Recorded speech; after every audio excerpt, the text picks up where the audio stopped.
بسم اللہ الرحمن الرحیم۔ صرف 5 منٹ کا مدرسہ قرآن و حدیث کی روشنی میں 282واں دن 12 شوال المکرم۔ نمبر 1 اسلامی تاریخ۔ حضرت درہ بنت ابی لہب رضی اللہ تعالی عنہ، حضرت درہ رضی اللہ عنہ حضور صلی اللہ علیہ وسلم کے چچا ابو لہب کی بیٹی تھی۔ وہ ہجرت سے پہلے مکہ مکرمہ میں مسلمان ہو گئی تھی۔ اس کے بعد ان کے شوہر حضرت حارث بن نوفل نے بھی اسلام قبول کر لیا۔ پھر دونوں ہجرت کر کے مدینہ منورہ پہنچے تو مدینہ کی عورتوں نے کہا، تمہارے باپ ابو لہب کی بدبختی اور رسول اللہ صلی اللہ علیہ وسلم کی دشمنی کی وجہ سے اللہ تعالی نے ایک سورہ نازل فرمائی جس میں ان کی ہلاکت و بربادی کا تذکرہ ہے، اس لیے تمہاری ہجرت سے تمہیں بھی کوئی فائدہ نہیں ہوگا۔ انہوں نے اس بات کی حضور صلی اللہ علیہ وسلم سے شکایت کی۔ آپ صلی اللہ علیہ وسلم نے نماز کے بعد لوگوں کو جمع کر کے فرمایا، میرے خاندان والوں کے بارے میں مجھے تکلیف مت دو۔ آپ صلی اللہ علیہ وسلم کے اس فرمان سے انہیں اپنی غلطی کا احساس ہوا۔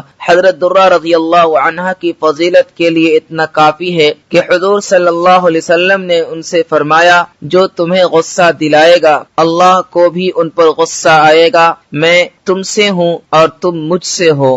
حضرت درہ رضی اللہ عنہ کے والد ابو لہب کو حضور صلی اللہ علیہ وسلم کے سخت دشمن تھے، اس کے باوجود بغیر کسی پرواہ کیے انہوں نے اسلام قبول کر لیا۔ یہ ان کی رسول اللہ صلی اللہ علیہ وسلم سے سچی محبت کی علامت ہے۔ حضور صلی اللہ علیہ وسلم نے فتح مکہ کے بعد ان کے شوہر حضرت حارث رضی اللہ عنہ کو جدہ کا گورنر بنا دیا تھا۔ محدثین نے ان سے کچھ حدیثیں بھی بیان کی ہیں۔ حضرت عمر رضی اللہ عنہ کے زمانہ خلافت میں سن 20 ہجری میں ان کی وفات ہوئی۔ نمبر 2 حضور صلی اللہ علیہ وسلم کا معجزہ۔ زید بن ارقم رضی اللہ عنہ کے بارے میں پیشین گوئی۔ حضرت انیسہ رضی اللہ عنہ فرماتی ہیں، ایک مرتبہ میرے والد حضرت زید بن ارقم بیمار ہوئے تو رسول اللہ صلی اللہ علیہ وسلم عیادت کے لیے تشریف لائے۔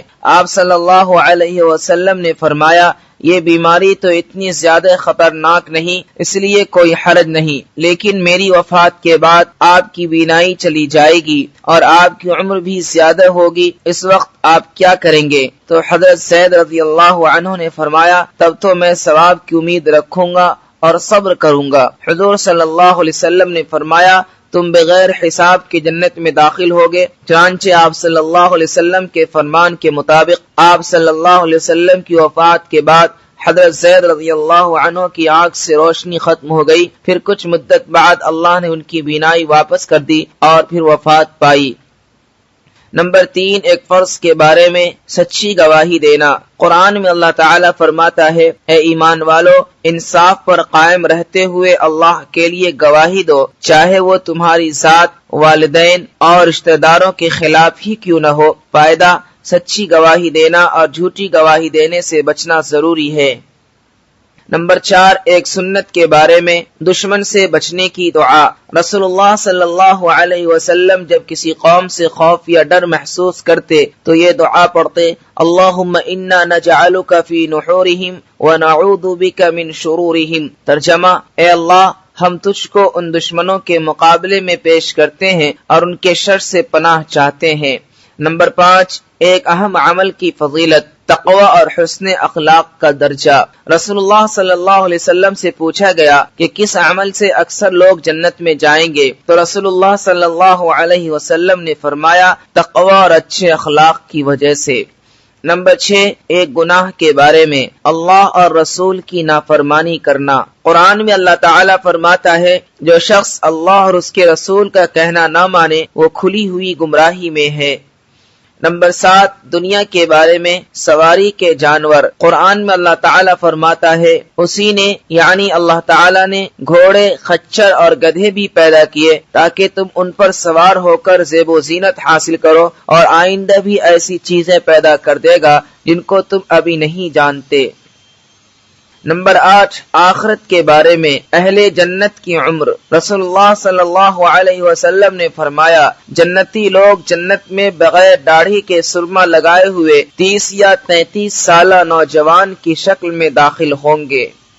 نمبر 9 طب نبوی سے علاج، کان بجنے کا علاج۔ رسول اللہ صلی اللہ علیہ وسلم نے فرمایا جب تم میں سے کسی کا کان بجے تو مجھے یاد کرے اور مجھ پر درود بھیجے۔